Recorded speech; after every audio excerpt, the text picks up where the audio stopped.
Welcome back into the finale. In the prior video, I spoke about audience transference. Part 1 of that method was achieving vicariousness within your characters and your story. Step 2 amounts to one thing and one thing only. Keeping your fucking mouth shut. My first step in prepping for reader transference was humanizing your story, or just opening it up enough for vicarious participation. To illustrate the second, I'll use an odd example. Dark Souls. It humanizes itself here and there, sure. Your main character also never speaks and has no real personality other than what you transfer onto him or her, so there's that. But it does the second component better than any other example of which I can think, and probably completely by accident. Dark Souls is a video game, for the uninformed. Most of the details of the setting are embedded in item descriptions, or only implied by locations of items that you may not even notice. You're attacked a few times by a guy in spiky armor named Kirk, for example. We can infer that he's just another guy who wants our sweet, sweet goodies. But later you can find his armor on a corpse that's suspiciously located right next to the Fair Lady. The Fair Lady is just some weird topless spider lady that wants humanity for some reason, as far as most players know. But if you think about it, why would Kirk be here? Was he gathering humanity for himself, or for her? If you manage to speak to the Fair Lady, she mistakes you for her sister who you kind of had to kill to reach her. Whoops, sorry. She's worried that her children have all died, but is glad she at least still has you, her sister, she assumes.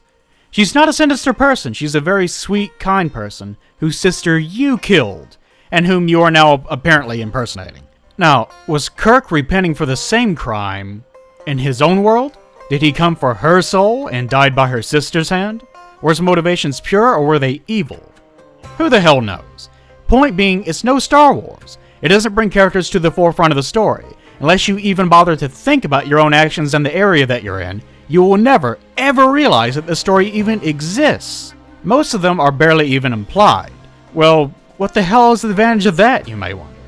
If you don't notice it, you aren't being involved in the story, are you? Nope, you're not. And just to be clear, that is a slight failing of the first game.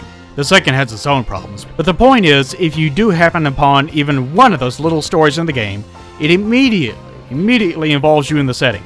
You naturally get pulled in and are left wondering, what else have you missed? What other cryptic bullshit exists inside of this world? And all of this is accomplished by the game keeping its fucking mouth shut. The less information you give, but the more you imply must exist, the better. The odd thing about Dark Souls' setup is how mundane the actual stories are. If you retell most of the game's stories back to someone who has no experience with the game, they're really not that interesting. Oh, a guy felt guilty about killing a guy's sister, so he ended up being your servant.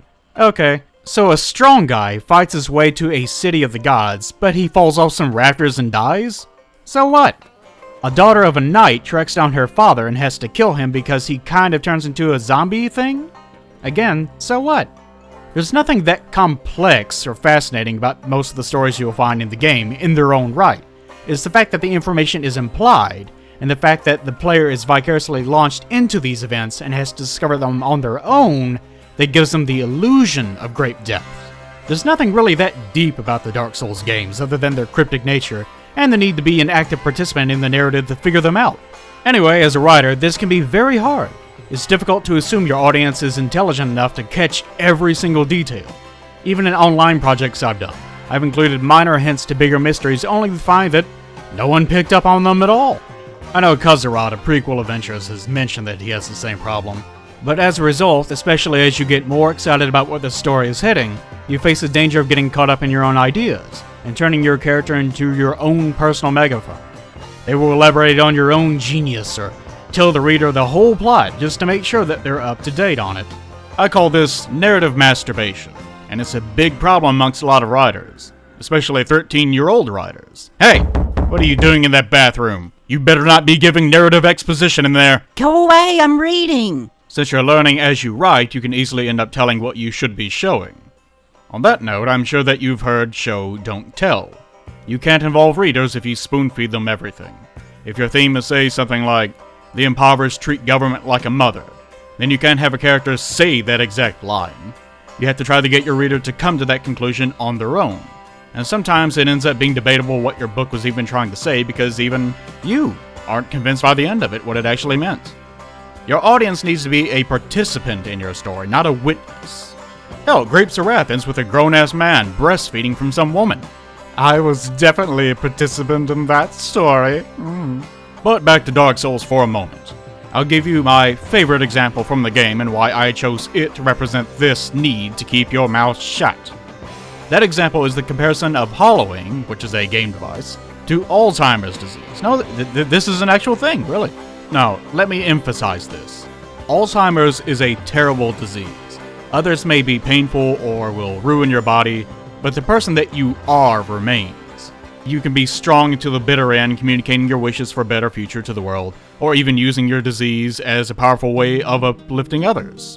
But Alzheimer's, in contrast, destroys everything about you. You slowly deteriorate, losing your memories, your purpose in life, and eventually you became a husk, an empty shell with no trace of the man or woman you once were. Someone with the disease may wake up and have to be retaught how to eat, how to clothe themselves. Their children will greet them and they will have no memory of who they are. In life, who we are and have chosen to be becomes what little that we actually have.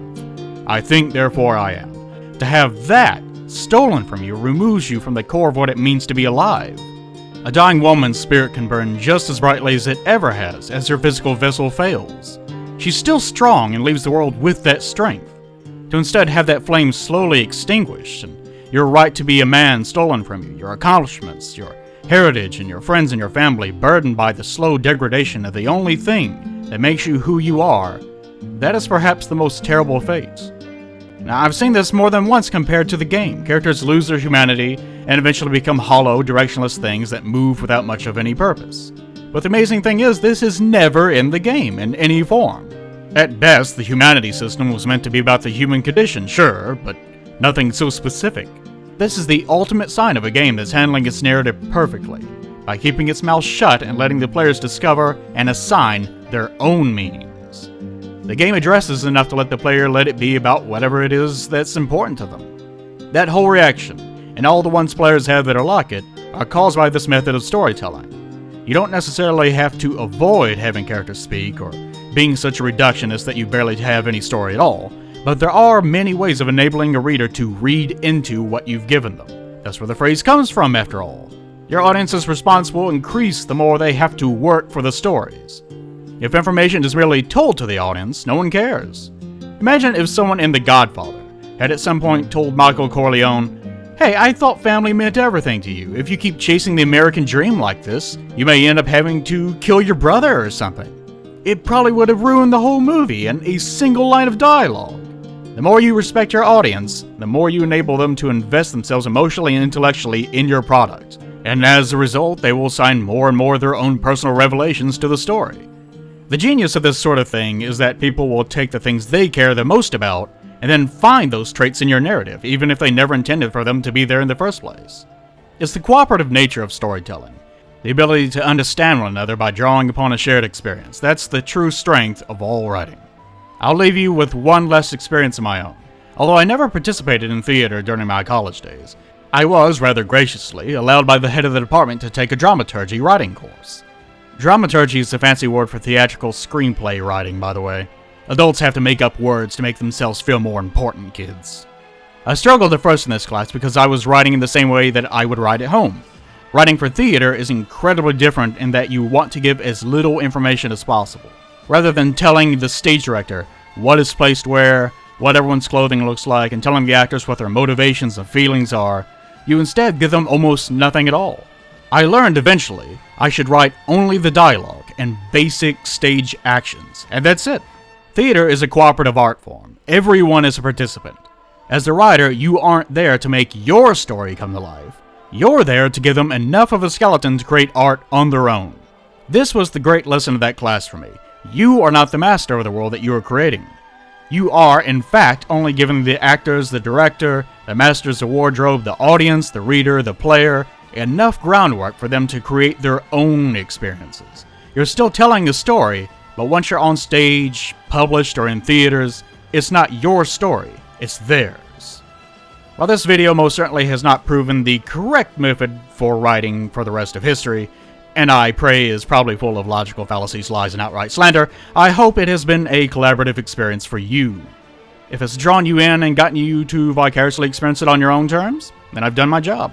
The main things that I really want to focus on my videos is inspiring or enable other people to try their own things and find their own path in life, which honestly is easier said than done sometimes.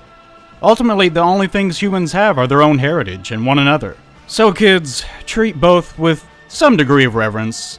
If you do, you'll eventually figure things out. So until next time, kids, remember not to narratively masturbate. You should be touching other people, not yourself.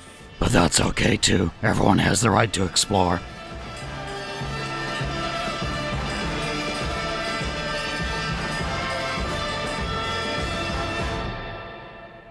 Finally done with this pretentious audio. Hey, yeah, I got something to show you. You know it's my penis, woman.